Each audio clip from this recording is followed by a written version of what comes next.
Hey, welcome to Mav Live, the once a month town hall style bring your own questions and beverage event that Brent and I host every single month. Tonight's topic is business development, of course, but also the discovery meeting. What do you do when, yes, Brent, it does. What do you do once a meeting is on the calendar?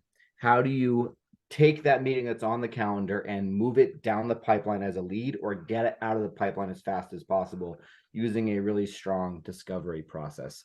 So Brent, the CEO of and founder of MaverickApp, is here. I'm the Chief Revenue Officer of MaverickApp. We're joined by Don, and we might have a few people pop in and out as we go along, but let's get this conversation started. Brent, off the top of your head, what makes a really, really strong discovery process? What makes a really, really good discovery call? Well, I think number one is like is knowing the reason that you're going into it, right? And so I know that sounds stupid, but Oh, it's real. Yeah. but it's real. Like if you don't know why you're going into that discovery call with them, then it's kind of pointless, right? So like, and what I mean by that is like, are you trying to get them to buy something on that call? Are you trying to just show them something on that call? Or are you trying to get more information on that call that'll allow you to do future calls better, right? So, and I think a lot of people get that mixed up with their the research they do on calls, right? I think people put a lot of research into companies before calls, which is great. But I think even with that research, a lot of times they just get into the call and they don't even understand why they're there, right? Because oftentimes it really is just like, I'm there, I want to learn a little bit more. Yeah, of course, like I want to sell them something, maybe, right? But like, but once you've looked at their website or once you've looked at them, like it's not always clear that it's even a good fit, right? So then it's like, okay, why am I doing this? Like, what am I getting on this call for? Got a couple more popping in. Let's see. Tim. Okay. Oh, cool. 1 second, Brent. No problem. We might even want to do that again. Hey, Tim, welcome to the club. Can you hear us?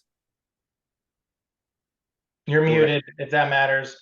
Yeah. Hey, Tim. I was trying to get this message off that you're recording this call, and therefore I could hit the mute button. No, yes, I'm here. Okay. Heard everything. That's okay. So we just kicked it off. We were kind of just jaw jacking and having a chummy time before, and we went into a question just a moment ago.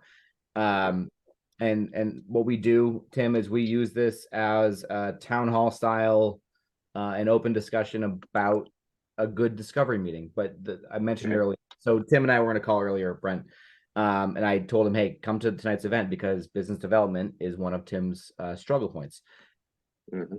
I'm not sure that discovery is an issue for you so much, Tim, but I think you'll get something out of this regardless. So tonight is going over the discovery meeting and how to get people out of your pipeline quickly or down it quickly.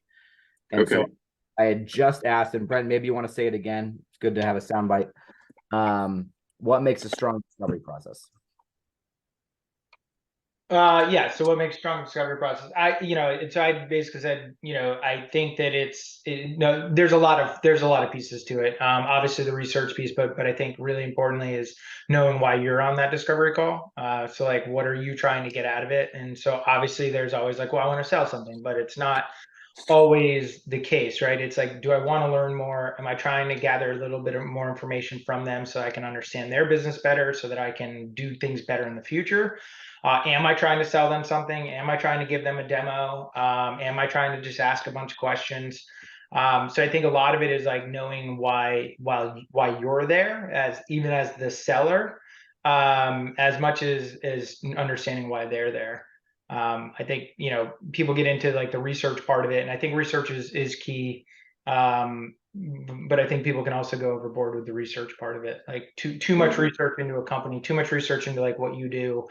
And so you mean in the middle of the meeting asking a whole bunch of questions about their company and how it works, and then without really any point of direction after that, or do you mean prior to the discovery call? No, well, so I think prior to the discovery call, like you always got to do you got to do a little bit of research, right? Like I need to understand, really what you do. I need to understand based on your website, like who's your target buyer, like what are you selling and why are you selling it? And I need to understand those things, because if I don't, then it's going to make it really hard to understand if my solution is good for you, but also B, it's going to make it really hard for me to make my solution relevant to you if I don't understand that. But C is also like, if I don't know and I can't research and I don't see it, right, that's information that you can regurgitate back to them and help them understand. Like, hey, like I took a look at your website, like, and I've said that a bunch on calls, right? Like, hey, I've taken a look at your site, I've taken a look at everything I can see. I gotta be honest with you, I don't know what you do. I don't know where you're at, right? And from my standpoint and for what we sell, that's really beneficial, because we're selling, a sales tool, an engagement tool. And so to be able to give that advice back to somebody, usually resonates pretty well with them. And then you always have the factor of like just acknowledging that you went the extra step to look at their stuff is important. But point being is, like, as much as that research is really great, a lot of people will do all that research and then actually go into the call and have no idea why they're in that call. Right? Like, Yep. like what are they trying to get out of that?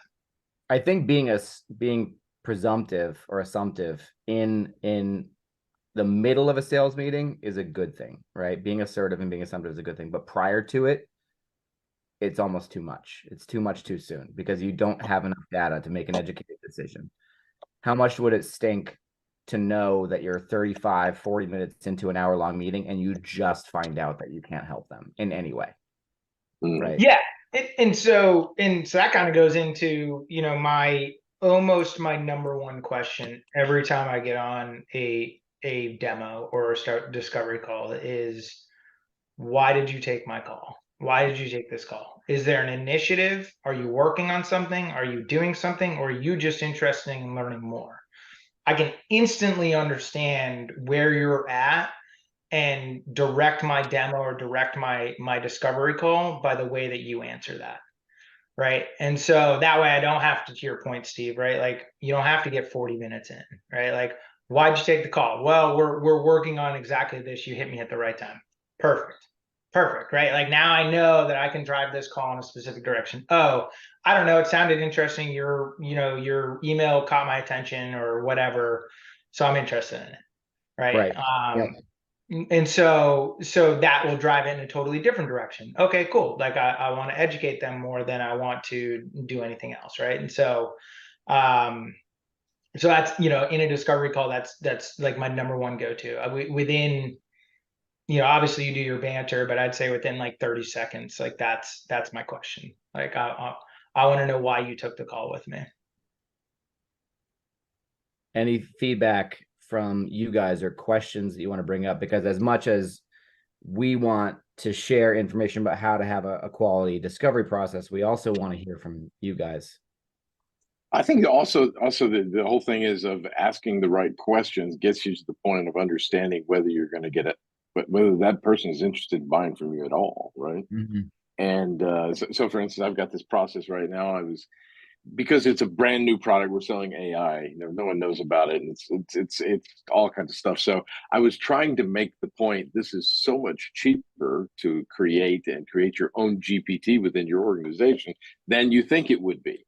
So to do that, make that probably say, hey, if you want to get a proposal, you get a proposal from us. We'll send you just a plain old proposal. Well, this guy came back and said, okay, great. Thank you very much for the proposal. Now I want to see the statement of work. And I thought, why would he want to see the statement of work? I haven't even talked to him yet, right? We haven't even had a phone call. So I wrote him back saying, it's great, well, I'll do that for you, but we need to have a conversation about your requirements first.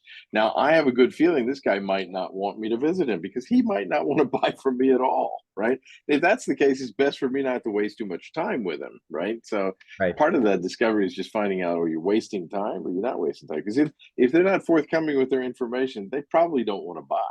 Right? Yeah, prior to a meeting, the difficulty in navigating just getting to a meeting can be a pretty good data source of whether or not you want to work with somebody in the first place. Sure, right. Yeah, so I'm curious, Tim, like, what did you do in that situation? Did you go back to him and ask him why he wants a SOW?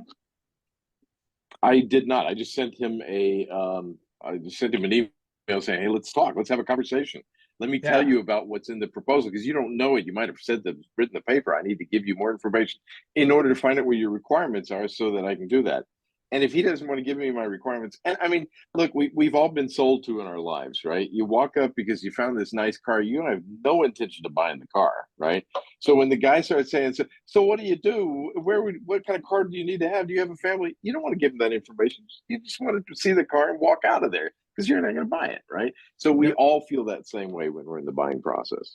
Yep. Yeah, we really do. And it's interesting because, like, you know, you can only buy what you can buy also, right? Like, it doesn't matter where you're at, right? Right. There's only, you know, I used to have a boss, you know, that always to be like, oh, you got to talk value, you got to talk value. And it's like, oh, that's fine. But like, if I'm going and looking at a car and I tell you a specific car that I want, and you show me one that's in my price range, cool. And then if you're like, hey, no, but let me show you this other car and it has all these bells and whistles and these crazy things, I'd be like, that's the coolest car I've ever seen. I still can't afford it. Doesn't really matter, right? Like, yeah, of course that's an awesome car. Doesn't mean I can afford it, right? But the question I was kind of asking you, Tim, is because, like, sometimes just like a simple go back, like, yeah, I'm happy to provide the SOW. Let me ask you, what are you trying to get from the SOW? Like, if I send you an SOW now, what's the value that you're going to get in it? And the answer is probably going to be, well, I just want to see if like your standard SOW has like what I'm looking to do. Cool. I'm happy to send you an SOW, but this isn't going to be your SOW, right? This is going to be an example SOW of, like, say maybe some standard stuff, but this is going to be totally different for you than anybody else, right? And so like, but this but you bring up a good point just by that point of like, there's like, to push back on somebody, like, because people want the call so bad, they're like, no, I want the call, right? But like, there's so much value to your point of wasting time of like, just ask the question before the call. Then ask it like, why do you want this? Make them answer back, right? Because and quite honestly, if they're not going to answer you back and they'll be like, well, just send me the SOW, I don't care. And it's like, all right, you are not a good customer for me. I don't want to work with somebody who's gonna push me like to do something that is going to be bad business for all parties. Well, in my case, they might actually be working with another company, and they just want to have another number so that they compare it to. And I would never send. I'm not going to do that. And I would never send price anyway. I'd just be like, here's a standard SOW. Like, I'm not going to tell you what my price is. Like, that's ridiculous, you know. But I get that wholeheartedly. So I mean, go ahead. Go ahead, Brent. No problem. Nope. Go. Oh, okay. Well, then I'll go. We should have a soundbite of just the two of us doing that. You hang up first. I think we do somewhere, actually. We probably do. We probably do somewhere. So what Tim brought up was interesting to me because asking good questions throughout the process, even prior to the discovery meeting, can save you a ton of time on the back end. And it makes me think about questions that you can ask early and often that either qualify or disqualify somebody. And they can be really, really basic questions, but they should be questions that you already know the answer to, are disqualifying and qualifying, and questions that you know most people have a problem with. So open-ended questions that most people don't have a real solid answer to. So for example, right, Tim, and I'm ad-libbing, Tim, hey, how have you incorporated AI into your business in a way that makes business ops easier for you and your advisors? We talked about the financial services industry earlier, and you know way before you ask that question that they're not going to have a real answer to it because you're so cutting edge at this point, right? And you know by their answer if they're qualified or not, right? So but also I find that question already a little misleading. You're trying to prove something to them, right? You're trying to prove something to them that they actually need you in the first place, right? You're not actually learning anything new for your discovery process. You knew that already, right? Maybe not. But what if they had a really, that's kind of my point though, right? Is if you had such a question like that, and I was ad-libbing, but if you had a question like that and they had a really solid answer, you know they don't need you and you've spent less time on your discovery. Right. Well, right, and then so, and I think you're exactly right, Tim. Like it sometimes you feel like, oh well, like I'm almost qualifying them in or out or whatever, right? Maybe you already think you know the answer, but sometimes you don't know the answer. Yeah, we've done it, but it was shit, right? Or yeah, we've done it, or no, we haven't done it because. But again, like that drives the direction of the conversation. So Steve, I think we had started that on that specific thing about asking questions prior to, right? And to me, that's very much a question that like I almost refrain from and would ask on the call, because I want to hear it directly from them of like, hey, like where, you know, what have you done already to do this, right? And if the answer is, oh, we're doing this and it's working great, again, why are you having a call with me then? If what you're doing is so good, if what you're doing is working, then why are we having the call, right? So Tim, in your world, it's like, what are you using to, what AI tools are you currently using, or what AI are you currently using to enhance your business? Oh, we're not using any. Okay, awesome. That puts my conversation in a totally different world. Or what are you using to enhance your business? Like, we use this, this, and this. Okay, cool. Well, let me ask you then, why are you on the phone with me? Well, we're not super happy with it. Okay, cool. Awesome. Like, now I know I can talk to you a little bit about what's going to make this a better experience for you, right? Or it's like, oh, I just wanted to learn something. Okay, well, so like, are you going to change, or is it even like, if I present something to you that's so amazing that you can't turn it down, like, are you going to not turn it down, or are you just going to learn more, right? And so my biggest thing with discovery calls is like, just Stephen, I say this all the time to you, like and I think you do the same thing, but to me, a discovery call is literally a conversation with somebody. Like, that's it. I'm not going to sell you anything. I'm not going to push anything to you. I'm not going to have a script. I'm literally just going to have a conversation with you. And every single time we have a back and forth, something is going to come out of that.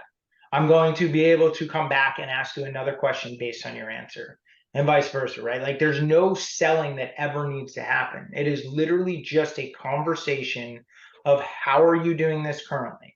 Okay, well, have you thought about this? Oh yeah, I've run into that before too. That's kind of a pain in the butt, right? Yeah, sure is, right? Like, it's literally like just being in a bar with somebody and talking to them about what is happening in their business world. And when they say something that relates to you, or say something that relates to a solution that you have, instantly I can tell them, oh, that's awesome, cool. Well, we actually have a really good solution for that. We actually have something to solve that. The problem is you want to come away with the discovery with two things. First of all, buying signals, right? Buying points. What's going to be, because you're going to use it one of these days when you negotiate later on, right? And the second thing is you need to know about the obstacles. Yeah. And those are clear things. You know, you can talk to all you want to. If you never got to the point, by the way, do you have enough money for this? Are you the person that actually makes that decision? Who else needs to be on this call for us to make that decision? If you haven't gotten to that, you can discover all you want to, right? But you can't get the important thing. You're not going to get the sale, right? Good point. So, yeah, really solid point. Yeah, so that's a great point. I mean, that's but it's not quite discovery. You know, it is, but it isn't, right? Well, it is. It's discovery. You know, in that light of, just like you said, I use it. It's conversation, right? You're having a conversation, sure. But there's a lot of people that avoid those stickler points. You know, by the way, do you have enough money for this? You know, is this going to be too much for you? Which I don't know whether that goes to everybody, because you have to get to a certain point where you do describe the value of the product before then money comes up. But there's a certain level of, you know, do you have any other products like this that you buy currently, that you're buying now, you know, that need to come on? That's tough on a B2C side, right? On B2B, it's very, very common. You got to know that kind of stuff. Pretty normal. Yeah. Yep. Yeah, it's super common. B2C is a little less common, but you know, or a little harder to get to. But I couldn't agree more. I mean, because on the B2C side, you can also talk somebody possibly into it. You know, yes, you might only have $20,000 for the car, but do you think you could find another $5,000 for the bucket seats over here? I might be able to, right? Yeah, my wife's not here. I could be able to. Yeah, right. It's only going to cost you $25 more a month. That'd be fine. You know? That's right. What's the difference there? Yeah, it's spot on though. And again, like, it kind of goes back to, you know, that's why I see so much value in that question of like, why are you on the call? Because if it's just that they want to learn more, then to your point, Tim, like, you can go into those conversations and be like, okay, cool. Like, I heard, right? Like, talk to me a little bit about, like, are you the decision maker on this? No, I'm not. Okay, cool. Like, so who would you have to go to, you know, if you loved everything about it, who would you have to go to get this approved? No, it'd be so-and-so, right? And so you start to gather more information on that, right? But I think that's exactly right. Like, you do very much need to understand where people are at with that without going through the BANT questions, right? Like, without going through the budget. That sounds like a robot.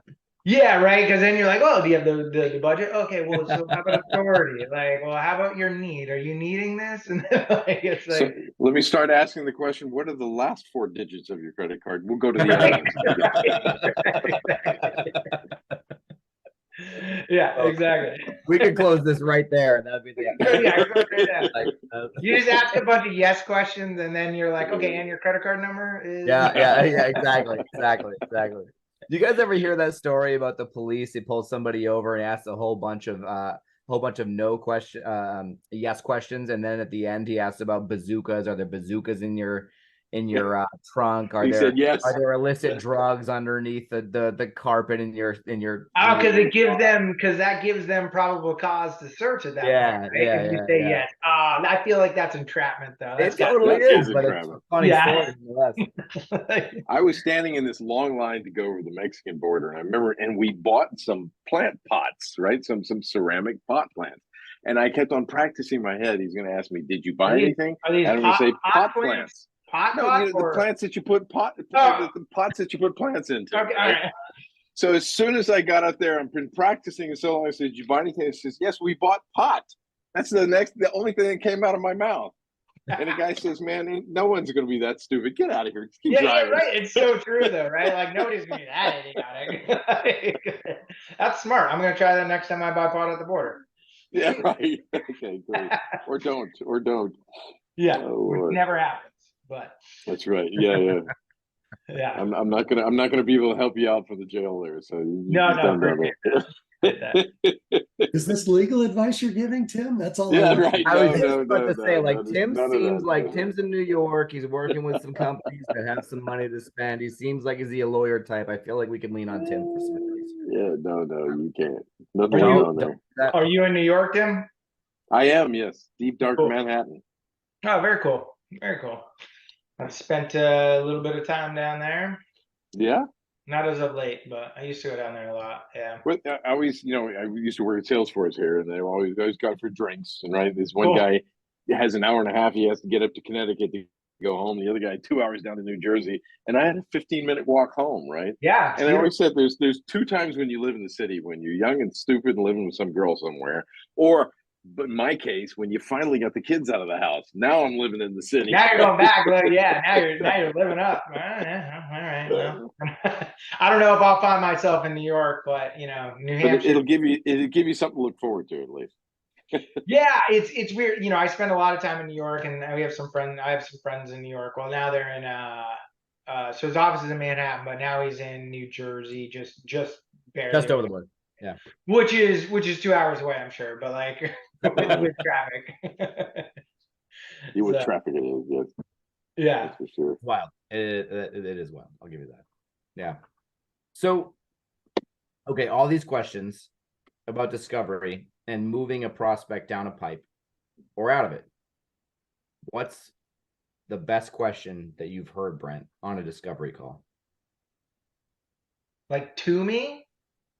Yeah. That somebody has asked me? Yeah. Oh God.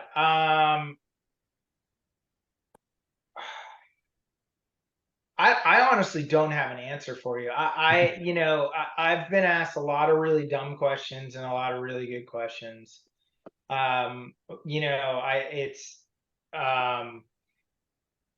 It's interesting because you're gonna get a bunch of different types, and I think the best questions are the ones that are deep dive questions around like, okay, well, tell me how the technology works. Like, okay, well, tell me if you do this, like, how does this work, or how does this impact our business, right?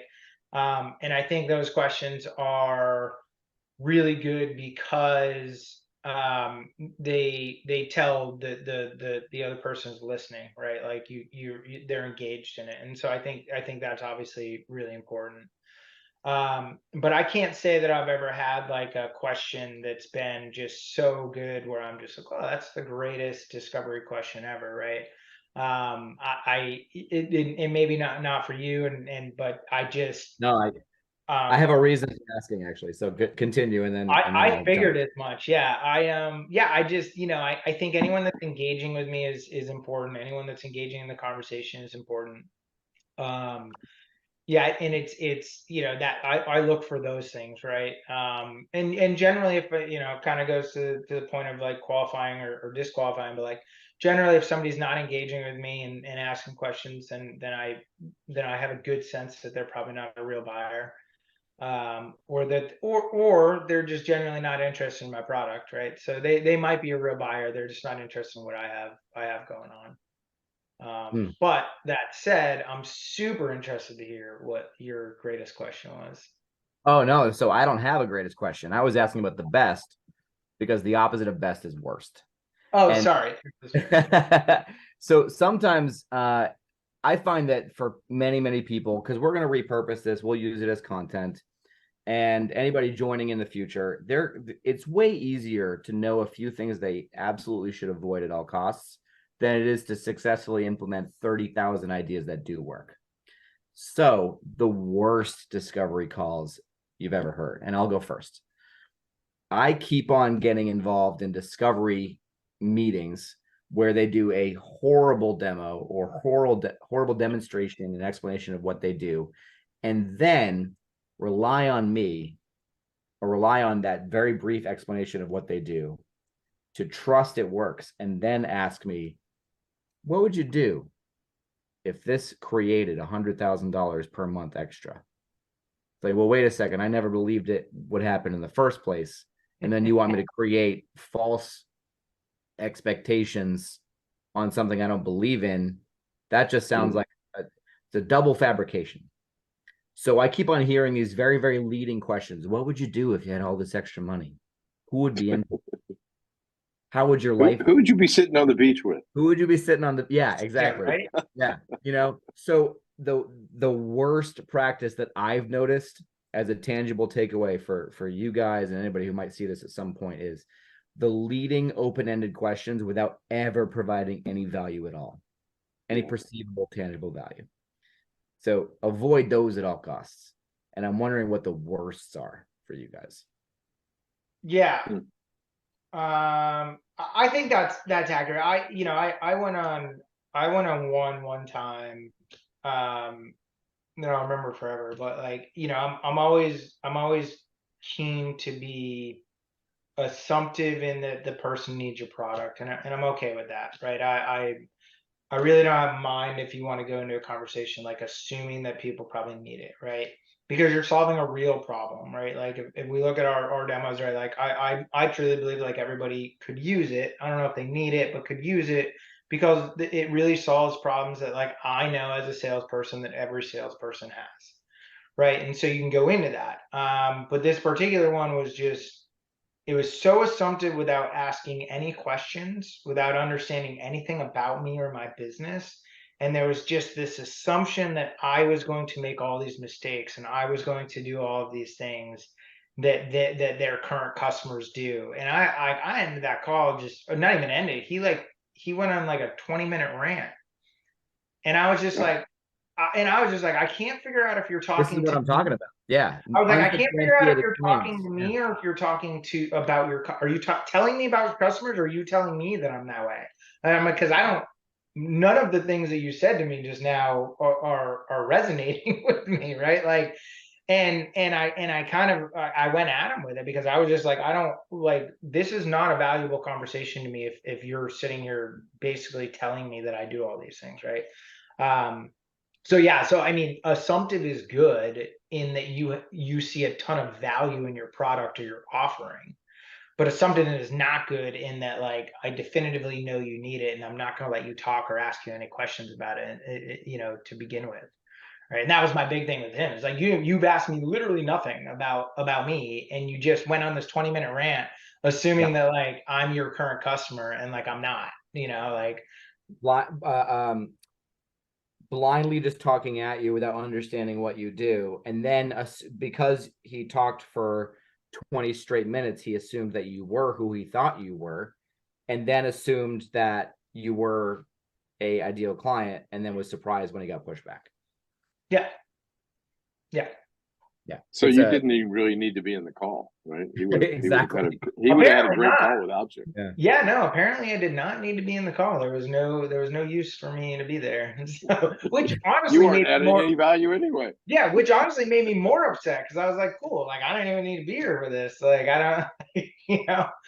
But I also think that like a lot of people go for that, right? Because they hear these buzzwords or buzz phrases of like assumptive close, be assumptive, like always be closing, always be whatever, right? And so I'm very much of the mindset of that. That's very wrong. Like I've told anybody that works for me who has ever worked for me since I was 24 and had my first people working under me. The second that you start selling is the second that you lose the deal. Stop selling. Have a conversation with people, understand what they're saying to you, have a conversation back to them based on what they're saying to you, and the rest will take place, right? Like you don't have to sell people into something that they need or that is valuable to them. If you talk about their pain points and you understand their pain points and you ask about their pain points in a conversational way, all of that value will come out in the discovery call, all of it. And you won't need to, right? You won't need to sell at any point, or to just be like at the end of it, just be like, all right, yeah, like I need this because I know you're having this problem, right? Like, or I'm going to ask you, but we know everybody has this problem, or most people have this problem, right? We know that this is happening in the industry, right? And then this is why we created, this is why we did it. But again, like you having a conversation with somebody and just going back and forth to them, literally as if you're sitting at the dinner table, or here we are having drinks, right? Like if you're just having a conversation with somebody about that, there's no way that everything doesn't come out of the woodwork. This is why I love conferences so much. This is why and conferences are fun, and traveling is fun and drinking is fun with everybody. Like, yeah, but the reason that I love them so much is because you get people out of this element of professionalism. You get them in a world where you're literally just having a conversation with them, and through that conversation you learn everything about them, everything about their family, how they built their business, how they're doing what, even if they didn't build their business, how they got into their business. And then you learn about like where their pain points are and why they're struggling so much now, what that's right. And you're just like, cool, like, yeah, I mean, that's literally why I did what I did, or why I do what I do. Here's like the value of it, right? Conferences to me are so much fun, not because I get to get hammered all the time, because I do, but it's just because it's because you get people so much out of their element and into a place of just conversation, and people struggle with that place of conversation when they're on these Zoom calls or when they're on stuff. They don't. I think most people or a lot of people, I should say, not most, but like really just struggle with the adaptation of like, let's just communicate and have a conversation with each other, and then the rest of it literally will follow. Well, I mean, you said that you disagree that the age-old adage always be closing, that you don't agree with it. I actually think it's just changed, right? So when we say always be closing, I think closing just means something different now, right? 100%. And having a conversation with somebody at a conference or in a Zoom call, and it's open, it's an exchange of ideas, and we're figuring out if we can work together, is a closing conversation. It's just not this high pressure tactic situation where we're coercing somebody to buy our service, or them buy yours, or you buy theirs, whatever the case may be. I think now closing is literally closing a chapter, and a chapter is a potential customer, right? It's like, hey, we quickly discerned that this person isn't the right fit. Let's close it. Yep. And we did it quickly, as opposed to waiting. And Brent, you and I have talked about this endlessly, right? But like, hey, instead of waiting 6 months, let's close it at 2 weeks if possible, right? If possible. Maybe it's not always possible. Maybe somebody's telling you, really, my budget opens up in 6 months. And at that point in time, I can reevaluate this decision. But in most instances, having a real open, honest conversation by asking really quality questions that gets to the truth of things, that gets them to break down professional walls and be a little bit more open. And let's be real with each other here for a second. Does this matter to you? Are you interested in this? Will this help you? Or are you just BSing me? Are you blowing smoke up my butt? Right? Because I can handle it either way. I just want to know what the truth is.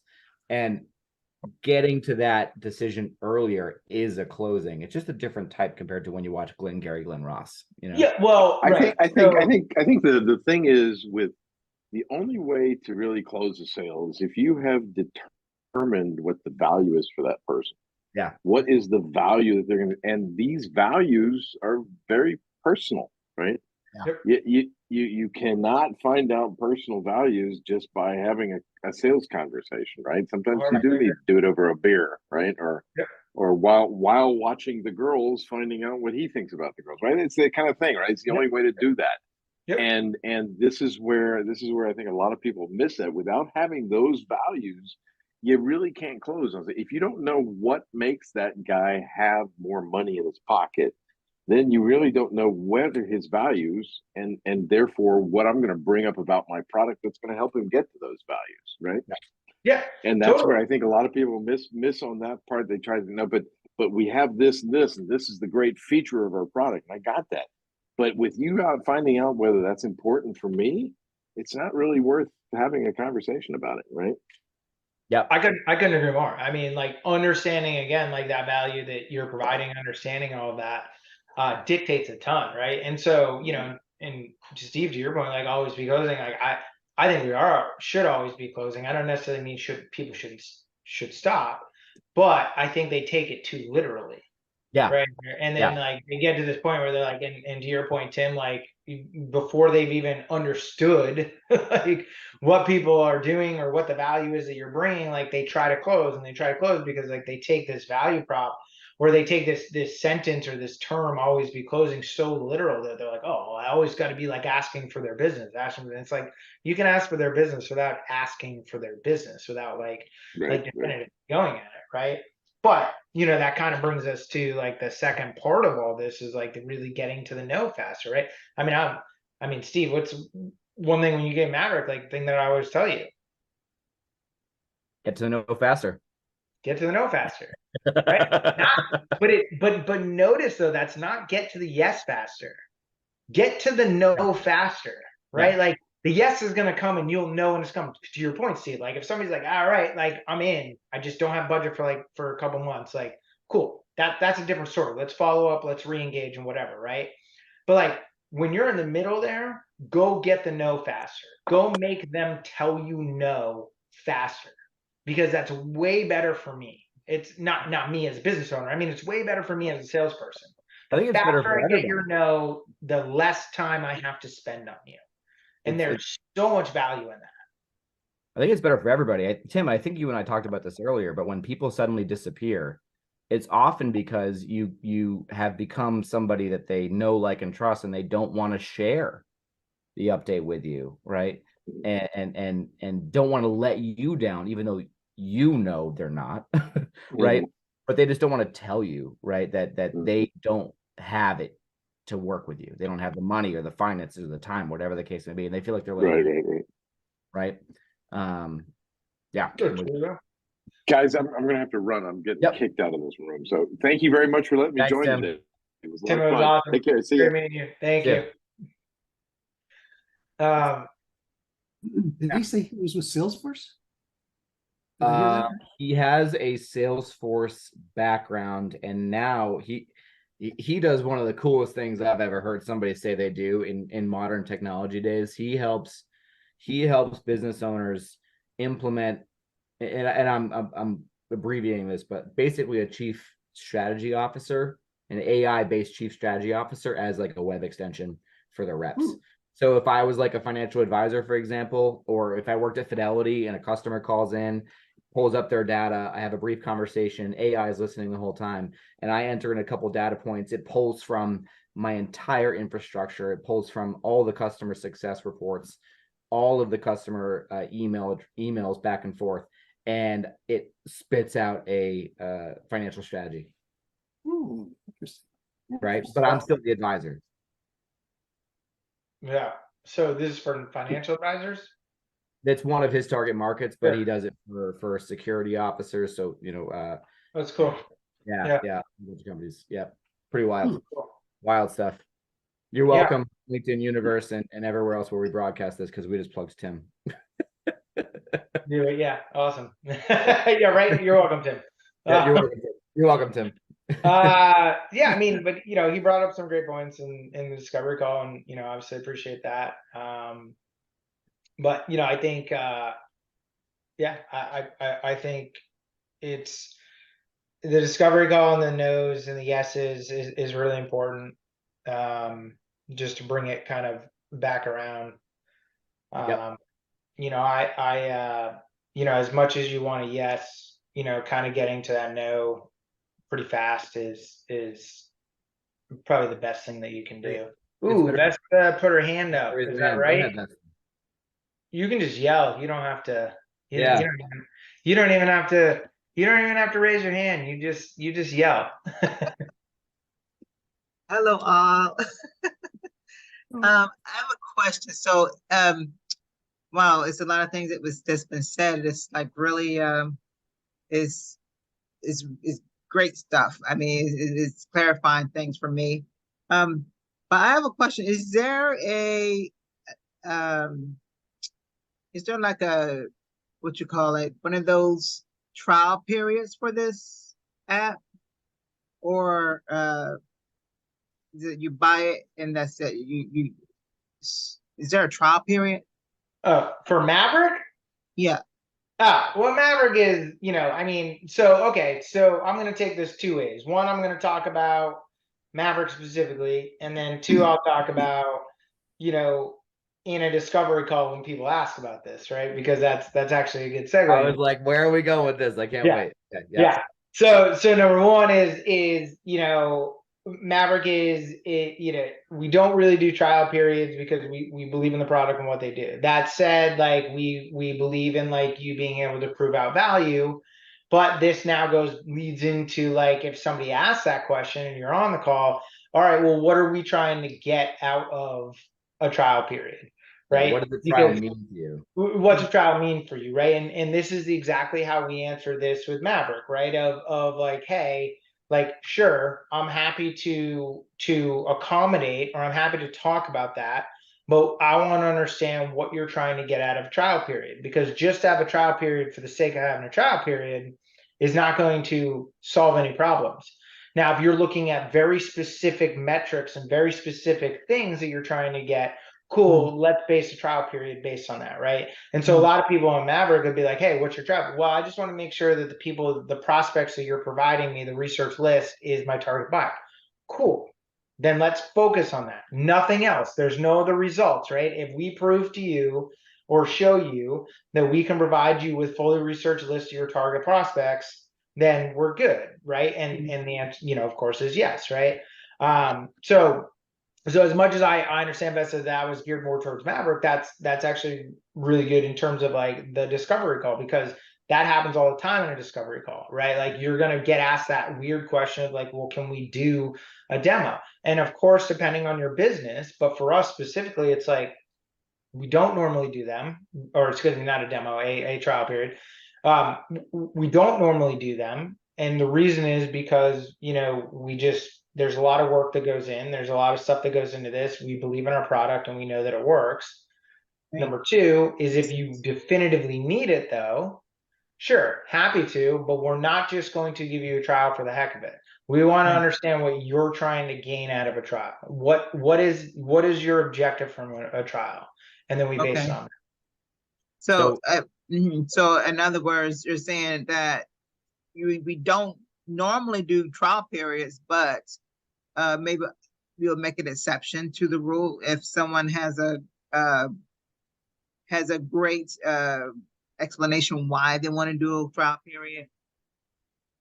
Yeah. I mean, in short answer, yes. Yeah, I think, and on the other side of that coin, a bad one, and calling it it's not bad. There's no bad request. Everybody has business. It's all business. People need to make money. I get it. But one that we don't particularly like and that we won't typically issue a free trial for is, well, I want to test return on investment. Well, one, you're not paying for a free trial. So let's back up here. Second, let's say you did. Let's say you paid a half month for a half month free trial, right? We're a prospecting engine. We automate your prospecting. That's what we do. No, Vesta, Brent, Don, if you guys were to go prospecting manually, go hunting right now, how many ready, willing, and able leads can you commit to me you'll find in the next 14 days? In the next 14 days? Next 14 days, 15 days, half a month, right? Right. None that you'll commit, right? I'm gonna You know commit what'll happen. You know what'll happen over time. You know, with consistency, it'll work, not in 14 days. but not in 15, 14 days, right? So on the other side of things, when people are like, the real question is, well, what's my ROI going to be? It's like, well, okay, go do this on your own and tell me how many ready, willing, and able qualified leads you'll find on your own. And make that commitment to me. And they'll say, I don't have one. It's like, well, right, because prospecting is a long game. So, But it might, but to your might. point, even invested to your point, probably is like not every business is like that, right? So like a lot of businesses are not what we do, right? So I think kind of the idea then is how do you take that question and turn it into, something else that like where you want to make sure that all parties get value out of it. Because for me to give a 14-day trial or a 30-day trial is useless and a waste of everybody's time if there's not something real that we're trying to get from it. And it doesn't matter what I'm selling. Like I know companies out there give 14-day trials all the time and whatever. And then they try to convert them and that's totally fine. I get that's a thing, right? Like, okay, well, if we get them on the platform, we can try to email them a billion times and try to get them to convert, right? And that's just how it goes, right? Like demo, in the same way the free, like try us for free now. Cool. We'll get them on the platform. They'll get it for free. And then we'll blast the shit out of them and we'll try to get them to sign up. And that's how it goes. And many companies it works and it works really, really well. For Maverick, it doesn't work so well because what you're trying to get out of it. But I would say for anyone that doesn't have a standard 14-day value or standard trial period, when somebody asks that, the question is, or the answer is sure, but what are we trying to get out of it? Like, what's your objective? And if the answer is to Steve's point, well, I'm trying to get ROI out of it, it's like, okay, well, is it even valid? Is it even possible to get ROI in 15 or 30 days? Right. And if it is, cool, then give it away. Right. If it's not, and well, give it away if you believe in your product, which I believe that you probably should. If it's not that, then it's okay. Then what's the objective? Like what are we trying to do? Because then we're going to focus on those things. And Steve and I get really specific about those things when people agree to it. And we say, great, these are your metrics or our metrics. If we hit these metrics, you sign, correct? And they're like, yes. Right. Or they're like, no. And if they're no, then we know, okay, like they're not actually serious about this. They're just kicking the can down the road. Right. If the answer is yes, then cool, awesome. We know we can do it. Like, oh, we believe in our product and our value and what we do, right? Like, we have no problem with that. But for anybody else, that would be my takeaway is like understand understand what their objective is from a free trial. Like, if somebody's asking for that, like understand why, and then go from there. But I don't think except for these companies that give away 14 days or try me for free. And Maverick may get there at some point, but we're not there right now. There are some companies that can do that and get away with it, but for other companies that don't, part of your discovery process is probably going to pull that question out, and you need to understand how to answer it. Okay. Sounds good. Really good question. Yeah, and also there were several things that were being discussed earlier in reference to companies, just figuring out whether a company is qualified or even is eligible for our product. I was like, thinking that using proper judgment on certain companies, although companies or corporations are in business, doesn't mean that they're, financially equipped. So I guess I'm just doing research on these particular companies, seeing, what their what's their revenue, how much are they making in a year, just seeing what their financial strength is important as well. Is that therefore when you go to these, when you do call these particular companies, you know what you're getting into, you know what this company's financial strength is, and it's more 99% of the time probably will close on their deal because you know they are that type of company and they do fit the bill. Yeah, well, I keep coming back to this, and I don't know if you were here, but my number one question getting on a call with somebody is why'd you take the call? And so that immediately tells me everything that I need to know, almost, right? Like, why'd you take the call will lead to, well, and I'll ask, do you have an initiative? Do you have something that, do you have something going on? Are you just educating yourself, whatever, right? And immediately that gives me all the information I need. Yes, this is an initiative. This is something that we're working on right now. Cool. So I almost instantly know you have the budget because of that answer. Now, whether it's my budget or not, I don't know. But I know instantly if it's yes, that you have allocated funds for this particular project, right? Again, it might not be what I cost, and which is okay at the end of the day, but I at least know that you as a company have allocated and talked about funds for this, right? If it's, well, we've been talking about this for a long time, but like haven't gotten a good solution, I'd just like to know if this, right? Then it's okay. Nothing definitively in funds has come to mind. However, if there's a good solution, this person will go find the funds, right? Like I can educate myself so much based on that one question of understanding where they are in their buying process, just by that simple question, right? And so if you ask that, you can qualify people in and out a whole lot. And then that leads down a bunch of roads, right? And so sometimes you don't always get a clear and concise answer to it, but most of the time you're going to. And the times that you don't get a clear and concise answer, you just have to continue to ask them and figure out like where they're at, right? But yeah, a whole bunch of what do you mean? Why did you do that? What do you mean? Exactly right. Exactly right. Make them come back to you with like explaining themselves more, right? But as far as like the education process that you're talking about when you go into calls, I don't know, people are probably going to hate me online for this, but like I think it's ridiculous to go and do the massive amount of education. I personally, like, I will go on an hour before, maybe a half hour, depending on my day, maybe 5 minutes, right? And I will just look at their site and I will be like, who are their buyer? What do they do? There's only so much information you There's need. like, right, who are they targeting? Okay, well, like now I'm going to gear my conversation around that. I don't need to go find out their financials and are they public? Are they private? Are they like, did they spend a lot of money last year? Do they have $100 million in the bank? I don't give a shit about any of that, right? Like I want to know like core pieces of like who is your buyer so I can associate my solution to who your buyer is and in other who words, you can we are. get them? Right. Right. Gotcha. Like what is the company what do you do? What is your primary solution? Okay, so I can associate my solution to your solution, right? And what's that? I says, right. I understand totally what you're Right. saying.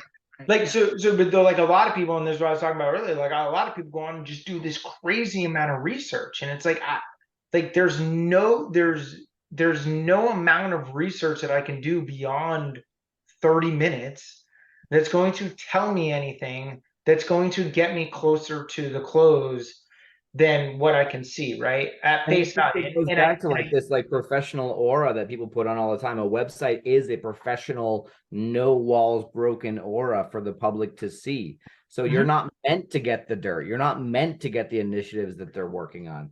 So what are you really looking for when you're on a website for more than 32 seconds? Well, exactly right, Steve. And so like that's why I always get into the call and I'm like, I'm like, first and foremost, I want to know what you do from your mouth. And I always tell people, I know what you do based on research, but I can only do what I can only know what I know based on what I see. I want to know from you, from the person that talks about this every day and sells this every single day. I want to know what you do. Oh, okay, cool, blah, blah, blah. And then, and in that exact same sentence, say the second thing I'm going to want to know from you is why you took this call.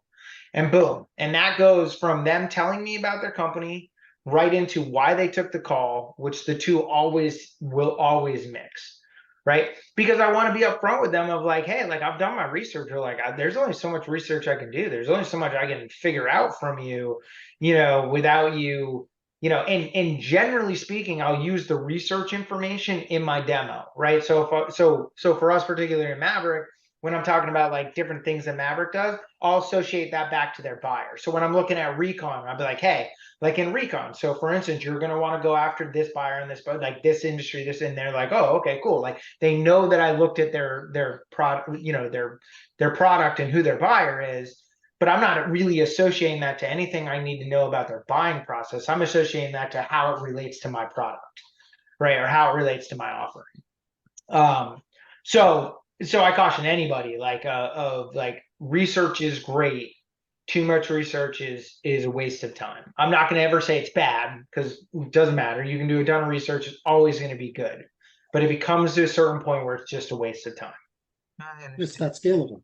I it's mean, not if scalable. you're gonna do 5 to 30 minutes on every client that you're gonna call, particularly with the number of leads that Maverick can generate, there's just not enough time in the day. Exactly. Period. Yep. Exactly. I understand. Yeah, I guess and just making sure that when you do, when you're on these calls, I guess to remember to ask if they are the decision maker, in whatever, this, in selling this product, who are we talking to? Is it the decision maker or Yeah. not? Who Instead does of this, just who waste. does this fall to? And is there anybody else that needs to be included even on an informal level? Yeah, I mean, honestly, so the first time you and I talked was at the Small Business Expo, right? Yeah.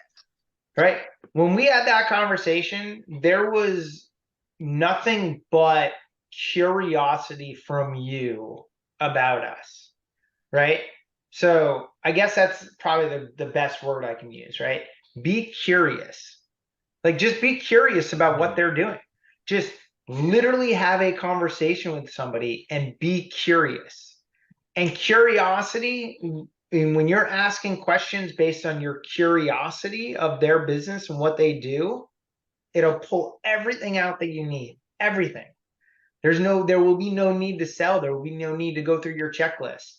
It is just be curious about what they're doing and about their business, and literally the rest will come out.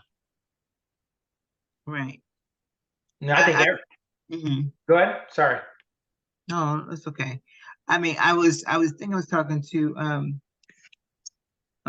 Steve earlier, like, how you can just go ahead and you want to do the research on which businesses do business with business, as opposed to like, just trying to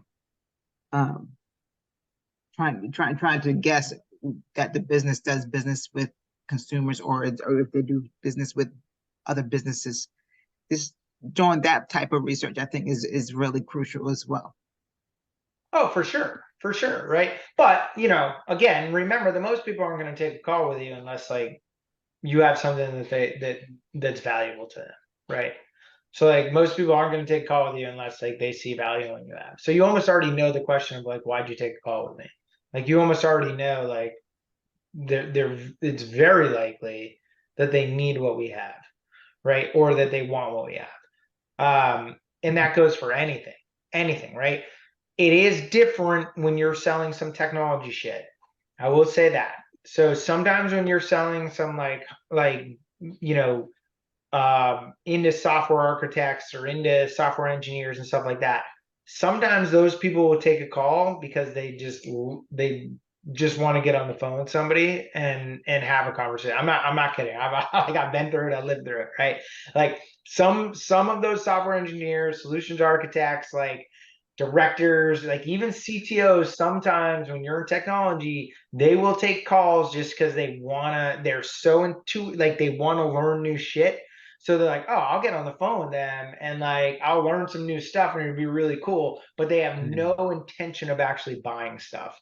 But that's that's for tech people. I've sold into tech people a lot, and I have found that. So for the most part. But if you're selling like a sales software or you know, or an engagement software, or customer success software, or anything that's not like tech stack related, chances are, you know, they're not getting on the phone with you unless there's a reason for it. Which is a But huge reason why so many people need more time before they buy from you, because it has to be the right time for everybody. well, I mean, first of all, when you're making a phone call or a cold call, they don't know who you are. So that question, you know, why do you take my call? They don't know why they took the call you call. So I guess the thing about it is to just try to, you know, really engage them, you know, let them know what you do and what you're, how you can help them, you know, in the business. So, yeah. Yeah. Yeah. Yeah. So, I mean, you know, it's just, always goes back to me just having a conversation with people. Yeah. That's it. I can't express that enough to anybody. And so like, if we come full circle again on this, like, discovery call, to me, you know, it's the biggest thing I could tell people is like, have a conversation. Stop trying to sell things. Right. Talk to people. Because it does not matter if you try to sell them, like, and I mean sell them, or if you just have the end result's going to be the same.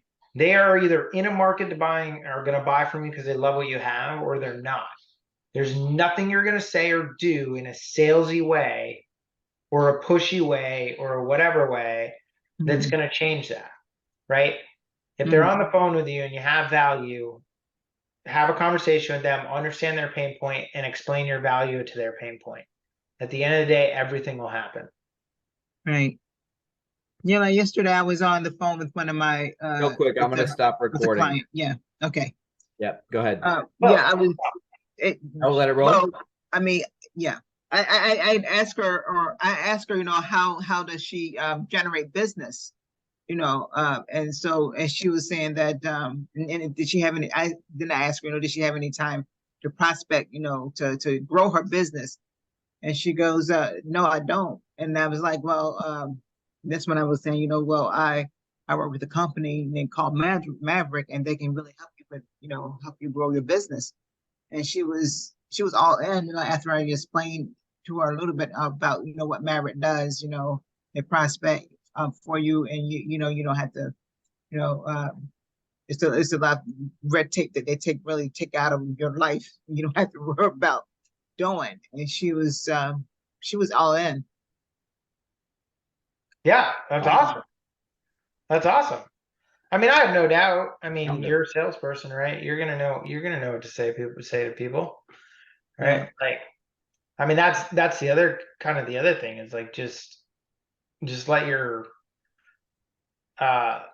value speak for itself, meaning like let your experience speak for itself, right? Like what makes in this goes for anybody, because obviously you didn't start a business or you're not selling something. If you're selling something you don't believe in, then you're not going to be any good at it anyway, right? But what makes this so easy for me to talk about, and for Steve to talk about, and I'm even for Don to talk about, based on, you know, the conversations that we've had, is that like we wholeheartely believe in it. Like and not because we believe in it, it's because we've been through the shit, right? I can everything I talk about I didn't go out and do a bunch of research. When I started Maverick, I didn't go out and do a bunch of research and like do a bunch of surveys and polling and shit. I just said, no, I have every single one of these problems. Therefore, every other salesperson has every single one of these problems. And some of them do, some of them don't, but I guarantee 90% of them do. Yeah, guaranteed. Right? So it has nothing to do, it's more just like I felt it. I'm speaking. So when I do demos and I speak to people, I'm speaking to people about my own personal problems, everything that I've gone through, and I just assume it resonates with them. And if for some crazy reason it doesn't resonate with them, I think they're lying. Or maybe I do, sorry. But like, I think they're lying, or I don't think they actually went through the sales process the same way I did. Right? Yeah. And those are the only two explanations for me when I talk about this shit. Either you're full of shit, or you didn't actually ever do sales. You were an order taker. And that's it. Those are my assumptions in my head, and I do to this day believe that I'm accurate on that, right? Like I just I don't think there's any reason why you should ever change that method, because I think that holds true to in all the meetings that I've had. yeah. People that have done hunting sales, not closing appointments set up for them by other people, not having appointment setters and then watching them go down the pipe and they have a 5-minute meeting with a closer to discuss subscriptions. I'm talking about end to end, hunting to closing. Every single thing you've talked about is relevant, 100%. Yeah. I would even agree to the point. My main experience in sales has been after the business development process has been over, but it was still a very technical sale, so required a lot of account management ability. So now that I'm in business for myself, the business development side has been a weak area for me. So and Maverick is filling that hole for me as a tool. I still have to put the brain power behind it, but as a tool to do that scalable outreach, it's awesome. Well, thank you. I mean, it's just that's it, you know.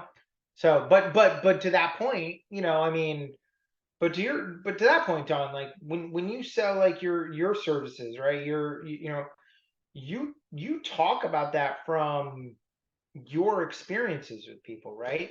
You're not getting on the phone and talking to people about their, you're not selling based on their experiences. You're selling based on your experiences, right? And that's where it really comes in, like in both the discovery call and other, like you just like talk to people about, you don't have to say this is my experience, but you talk to them in the assumptive way of this is my experience, so I'm going to assume it's your experience, right? Can work anywhere. A Yeah. travel planner can be like, hey, when Period. before I was a travel planner, it sucked because of XYZ reasons. As an insurance agent, I couldn't do my job effectively because of XYZ reasons. And Right. then you pave the way for your client the way you'd want it's paved for you prior to you fixing the problem. Yep. It's almost like in a weird way, like treat others like you want to be treated. Like I know that no. Like I know that that's like a weird kind of way to say that, but it's almost the same concept, right? It's almost like talk to people the way that you perceive the business, because that's very likely how they perceive the business, right? If I were a bartender, I would bartend, and I used to be, but I would bartend based on the way that I experienced a barkeep on the other side of the bar, right? And does that not make that person's experience that much better?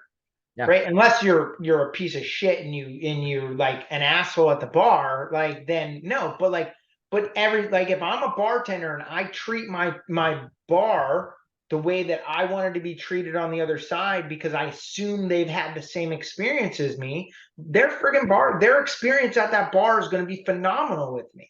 It does not change just because my industry changes. It's the exact same concept. That's brilliant, actually. Yeah, this is a good way to kind of button it up, I think, here, because what we've talked about is we've taken a discovery meeting and turned it into, hey, let's just be human beings and treat each other the way we want to be treated, meet each other where we are, right? And let's give each other the grace we need. If a prospect isn't interested, like there's permission to get off the hook. You don't have to sit here in a meeting with me.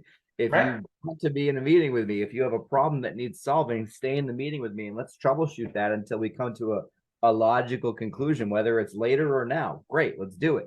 Right. And I think the next step for us, right, and I can see where this can go from a progression of thought, is this. If you're disqualifying people quicker, because a good discovery process will, and if you're qualifying people quicker, they're going to come down the pipe faster. How does that impact your pipeline? Well, it's going to be empty sooner, right? So I think the next one that we should do should be prospecting. How to fill it back up. The next show. Yeah. Totally agree. Everybody should join because it's going to be awesome. I do, however, wish that we came to this conclusion an hour and 11 minutes ago, because we could have just said that the whole time. This whole thing was just a precursor to prospecting. Yeah, right. I love it. No, I'm excited. So yeah, next show, everyone should join because it's gonna be a good one. Spread the word. Prospecting. We'll do prospecting, top of funnel, middle of funnel. We'll do MaverickApp. We'll do cold calling. We'll do omni outreach. You know it. We'll include it. Yep, I love it. Awesome. Cool. Thanks Thank you, very much everyone. for taking the time, everybody. Great, thank you. Take care. Nice seeing you again, Brent. Bye. Nice to see you as well. Okay, bye, Don.